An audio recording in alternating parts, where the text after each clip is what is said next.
आज हम अध्ययन करने वाले हैं चक्रवात तथा प्रति चक्रवात के बारे में। ठीक है, चक्रवात क्या होता है? चक्रवात एवं प्रति चक्रवात।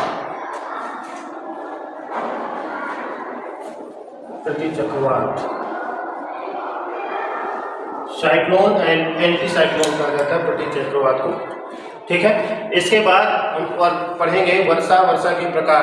ठीक है, वर्षा और वर्षा के प्रकार के बारे में पढ़ेंगे। वर्षा क्या है, वर्षा के कितने प्रकार होते हैं, कितने प्रकार की वर्षा होती है। ठीक है, क्योंकि वर्षा 3 प्रकार की होती है, समयनीय, पर्वतीय एवं चक्रवाती वर्षा।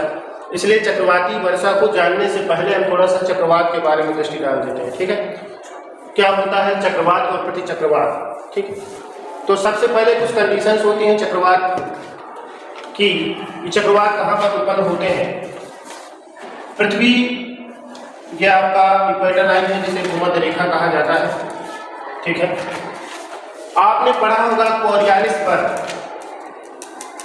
कोरियालिस बल यह वह फोर्स होता है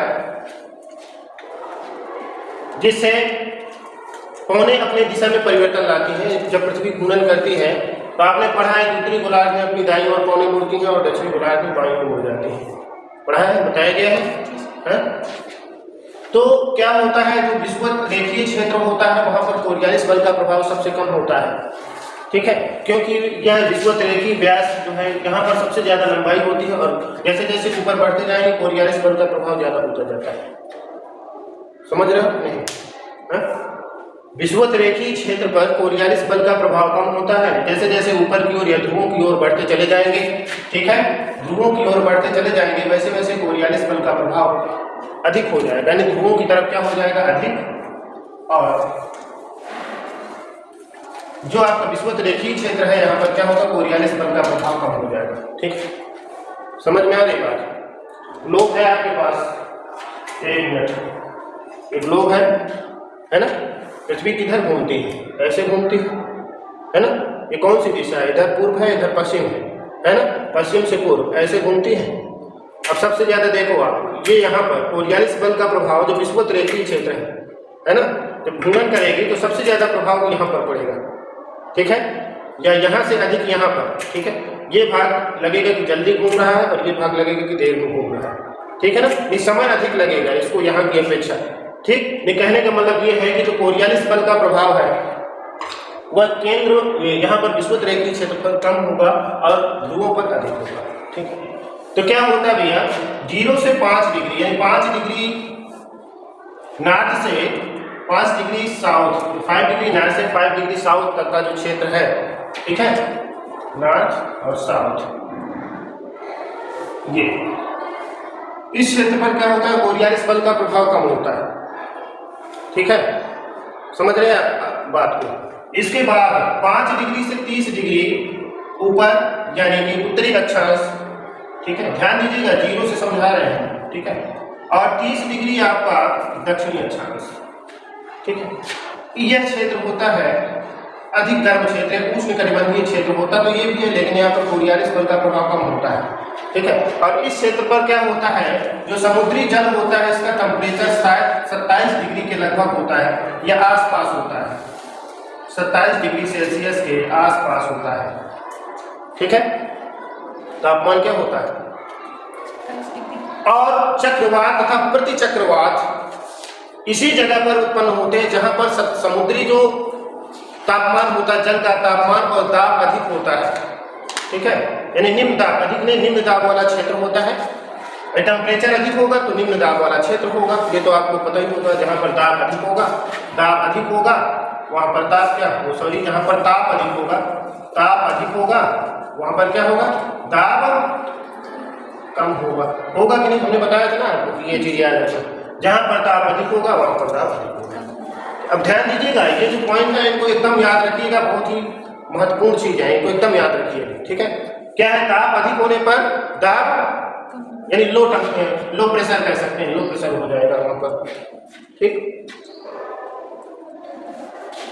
हमने बताया 5 डिग्री नॉर्थ से 30 डिग्री नॉर्थ और 5 डिग्री साउथ से 30 डिग्री साउथ के बीच का जो क्षेत्र होता है, यानी इस क्षेत्र में क्या होता है, उत्पन्न होते हैं आपके चक्रवात तथा प्रति चक्रवात।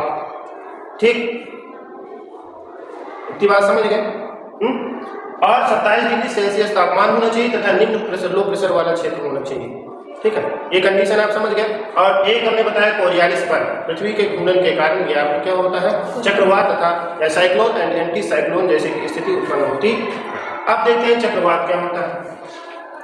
चक्रवात जो है समुद्री क्षेत्र में उत्पन्न होने वाला है और यह होता है निम्न वायुदाब वाला क्षेत्र। ठीक है, अब देखिए जो चक्रवात होता है यह आपकी जैसे घड़ी है। ठीक है, चक्रवात जो होता है ये उत्तरी गोलार्ध में एंटी क्लॉकवाइज डायरेक्शन में घूमता है। एंटी क्लॉकवाइज जानते हो, घड़ी की सुई की विपरीत दिशा में, यानी कि ऐसे, समझ रहे हो? चक्रवात जो उत्तरी गोलार्ध है, उत्तरी गोलार्ध समझ रहे हो ना, 0 डिग्री से ऊपर वाला हिस्सा होता है उत्तरी गोलार्ध और नीचे वाला होता है दक्षिणी गोलार्ध। ठीक, देखिए ये जो चक्रवात का केंद्र है ये निम्न वायुदाब का होगा। ठीक है, यहां से क्या होगा, हवा ऊपर की ओर, निम्न वायुदाब होगा, गर्म हवाएं होंगी ऊपर की ओर, वाष्पीकरण होगा। ठीक है, यहां से, और जो बाहर की आने वाली हवाएं होती हैं उच्च प्रेशर की होती हैं, उच्च वायुदाब की होती हैं, अंदर नहीं जा पाती हैं और गोल गोल चक्कर लगाती रहती हैं। ठीक है, यही होता है आपका चक्रवात। ठीक, समझ में आ रही है ना? ये निम्न वायुदाब वाला क्षेत्र है। ठीक है, हमने अभी पहले आपको समझा दिया कि निम्न वायुदाब वाला क्षेत्र जहां टेम्परेचर अधिक होता है वहां पर क्या होता है, हवाएं निम्न वायुदाब होता है वहां पर। ठंडे क्षेत्र में प्रेशर अधिक होता है, क्यों? क्योंकि जो समुद्री जल होता है उसके जो अणु होते हैं वो पास हो जाते हैं, इकट्ठा हो जाएंगे तो दाब प्रेशर अधिक हो जाता है ना। और निम्न दाब कहाँ पर होगा, जहां पर टेम्परेचर अधिक हो जाएगा वहां पर निम्न दाब वाला क्षेत्र हो जाएगा। हवाएं क्या होंगी, ऊपर की ओर उठेंगी, है ना। लेकिन जो अतिरिक्त हवाएं हैं उच्च वायुदाब वाली जगह लेने के लिए आएंगी लेकिन अंदर नहीं जा पाती हैं और ये गोल चक्कर लगाती रहती हैं। और ये क्या होता है, निम्न वायुदाब से हवाएं क्या होती है, ऊपर की तरफ उठती है, वाष्पीकरण करके जैसे ही टेम्परेचर, जैसे जितनी ऊंचाई पर उठेंगे टेम्परेचर कम होता जाएगा, है ना। और जैसे जैसे स्थल, ये वर्षा कराती हुई समुद्री क्षेत्र से वर्षा कराती हुई स्थल की तरफ बढ़ती हैं और धीरे धीरे ये निम्न वायुदाब वाला क्षेत्र खत्म हो जाता है और कुछ ही घंटों में या कुछ ही 1-2 दिन में या कुछ घंटों में वो वर्षा, चक्रवाती वर्षा खत्म हो जाएगी। ठीक, जैसे निम्न वायुदाब वाला क्षेत्र खत्म हो जाएगा वैसे ही वर्षा। ठीक है, समझ गए बात को? कोई डाउट? अब देखिए आगे बढ़ते हैं। यही जो चक्रवात है यह दक्षिणी गोलार्ध में क्या करता है, दक्षिणी गोलार्ध में इसकी गति चेंज हो जाती है। इसकी जो दिशा है हमने अभी बताया था कि ये एंटी क्लॉकवाइज डायरेक्शन में घूमता है उत्तरी गोलार्ध में। ठीक है, लेकिन यही चक्रवात क्या होता है दक्षिणी गोलार्ध में किधर की तरफ गति करने लगता है, क्लॉकवाइज डायरेक्शन। ठीक है, क्लॉकवाइज, घड़ी आपकी ऐसे गति करती है ना, ऐसे गति करती है, ऐसे घड़ी की सुई इधर हो जाती है ना। इसको क्या कहेंगे, क्लॉकवाइज। ठीक है, क्या कहेंगे, क्लॉकवाइज, यानी घड़ी की गति की दिशा में क्या करेगा, जब गति करने लगे तो उसे कहते हैं क्लॉकवाइज। और जब ये जो है दक्षिणी गोलार्ध में चक्रवात गति करते हैं वो करते हैं आपकी इस प्रकार। ठीक है, इसको आपको याद रखना पड़ेगा।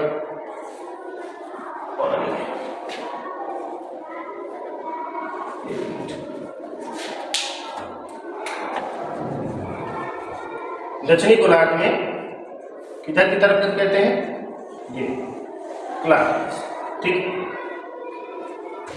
समझ में आ गई बात? इनकी जो गति होती है चक्रवात की यह 250 किलोमीटर प्रति आवर की होती है। 200 से 250 किलोमीटर कहीं कहीं लिखा जाता है। ठीक है, 200 से 250 किलोमीटर प्रति आवर की होती है। ठीक है, इनका जो प्रेशर होता है उच्च वायुदाब की तरफ वो कितना होता है, लगभग 100 मिलीबार होता है, मिलीबार। ठीक है, मिलीबार क्या है, वायुदाब नापने की इकाई है, जानते हो कि नहीं? वायुदाब नापने की इकाई है, इसको एमबी भी लिख सकते हैं लेकिन एमबी शॉर्टकट आप शायद नहीं समझ पाते इसलिए हमने मिलीबार लिख दिया। ठीक है, और केंद्र की तरफ बढ़ती जाती है, इसका जो वायुदाब है वो कम हो जाता है, यानी कि हमने बताया निम्न वायुदाब होता है ना, तो यहाँ पर बहुत कम हो जाता है। ठीक है, और बाहर की तरफ होता है 100 मिलीबार लगभग। ठीक है, तो ये रही आपकी चक्रवात की बात। अब प्रति चक्रवात क्या होता है उसको भी देखते हैं। अब आगे देखते हैं प्रति चक्रवात क्या होता है। तो प्रति चक्रवात हमने बताया था यहाँ पर चक्रवात में निम्न केंद्र में जो दाब होता है वो निम्न होता है, लेकिन प्रति चक्रवात में क्या होता है, इसका अपोजिट आपको याद रखना होगा। केंद्र में जो दाब होता है वो उच्च होता है, ठीक है। प्रति चक्रवात में क्या होता है, केंद्र में दाब होता है वो उच्च वायु दाब होता है, ठीक है। इसी का अपोजिट आपको याद रखना है। और ये उत्तरी गोलार्ध में जैसे हमने बताया था इस चक्रवात के बारे में कि चक्रवात क्या करता है, उत्तरी गोलार्ध में एंटी क्लॉकवाइज डायरेक्शन में गति करता है, ठीक है, मोशन करता है। उसी प्रकार जो है जो प्रति चक्रवात होता है यह क्या होता है, क्लॉकवाइज डायरेक्शन में क्या करता है, गति करता है, ठीक है। समझ में आ गई बात, ये किस क्लॉकवाइज डायरेक्शन में, उत्तरी गोलार्ध में क्या करता है, क्लॉकवाइज डायरेक्शन में गति करता है। और इसके केंद्र में क्या होता है, दाब उच्च वायु दाब होता है। क्या होता है केंद्र में, उच्च वायु दाब होता है, ठीक है। अच्छा, एक चीज हमने यहाँ पर छोड़ दिया था कि चक्रवात का ये केंद्र होता है, निम्न दाब वाला वायु दाब वाला जो क्षेत्र होता है इसे हम चक्रवात की आंख कहते हैं। क्या कहते हैं, चक्रवात की आंख कहा जाता है। बहुत इंपॉर्टेंट प्रश्न है, ठीक है। क्या कहा जाता है इसे, चक्रवात की आंख कहा जाता है, ठीक है। प्रति चक्रवात क्या करता है, प्रति चक्रवात के केंद्र में जो दाब होता है वो उच्च वायु दाब होता है और यह उत्तरी गोलार्ध में किस तरह गति करता है, यह जो है क्लॉकवाइज डायरेक्शन में गति करता है, ठीक है। और इसी प्रकार इसके अपोजिट यदि हम किधर जाएंगे, दक्षिणी गोलार्ध में जाएंगे तब फिर क्या करता है, इसके केंद्र पर उच्च वायु दाब, ठीक है। चक्रवात तथा प्रति चक्रवात को हम इसी तरह समझेंगे कि चक्रवात में केंद्र में निम्न वायु दाब होता है और प्रति चक्रवात के केंद्र का जो दाब होता है वो उच्च वायु दाब होता है, लेकिन इनकी गति एक दूसरे के विपरीत होती है या अपोजिट होती है, कह सकते हैं, ठीक है। यदि चक्रवात उत्तरी गोलार्ध में किधर की तरफ गति कर रहा है, एंटी क्लॉकवाइज, जो है किधर गति करेगा, इसकी गति होती है क्लॉकवाइज, ठीक है। लेकिन इसी के अपोजिट दक्षिणी गोलार्ध में किधर गति करता है, प्रति चक्रवात किधर गति करेगा, एंटी क्लॉकवाइज करेगा, ठीक है। किधर करेगा, एंटी क्लॉकवाइज डायरेक्शन में गति करेगा, ठीक है। तो इसे हम क्या कहेंगे, प्रति चक्रवात, प्रति चक्रवात, ठीक है। इसका मतलब क्या हुआ, यहाँ पर उच्च यदि दाब है तो कहाँ, उच्च दाब कहाँ रहता है, उच्च दाब कहाँ रहता है पता है आपको, ठंडे क्षेत्रों में रहता है उच्च वायु दाब, है ना। उच्च वायु दाब कहाँ रहता है, ठंडे क्षेत्रों में रहता है। इसका काम क्या रहता है, प्रति चक्रवात का आंधी तूफान वर्षा, इसका कार्य क्या होता है, आंधी तूफान तथा वर्षा आते हैं, वर्षा, ठीक है। लेकिन प्रति चक्रवात से ऐसा नहीं होता, मौसम साफ हो जाता है, मौसम साफ रहता है, ठीक। इसी का पूरी समझ में आ गई बात, है, क्योंकि इसमें वर्षा कराने जैसी की कोई बात ही नहीं है, क्योंकि यहाँ पर क्या होता है, उच्च वायु दाब होता है, ठीक है। हवाएं गर्म रहेंगी, यहाँ पर वो ठंडी रहेंगी, और यहाँ पर क्या रहता है, निम्न वायु दाब प्रेशर रहता है, लो प्रेशर रहता है ना। समझ में आ गई बात। वाष्पीकरण की प्रक्रिया या जो भी प्रक्रिया होती है, इसके बाद संघनन क्रिया जैसे जैसे ऊपर उठती है संघनन होकर के वर्षा कराती है और आगे की तरफ स्थल की तरफ बढ़ती जाती है समुद्र से लेकर के, ठीक है। तो क्या करता है, चक्रवात वर्षा, आंधी तूफान तथा वर्षा का कार्य करता है। और प्रति चक्रवात क्या करता है, प्रति चक्रवात से मौसम साफ हो जाते हैं और इनकी गति क्या होती है, उत्तरी गोलार्ध में क्या होती है, क्लॉकवाइज डायरेक्शन में, और दक्षिणी गोलार्ध में एंटी क्लॉकवाइज डायरेक्शन में गति होती है। आप समझ गए हैं, कोई डाउट, कोई डाउट, ठीक।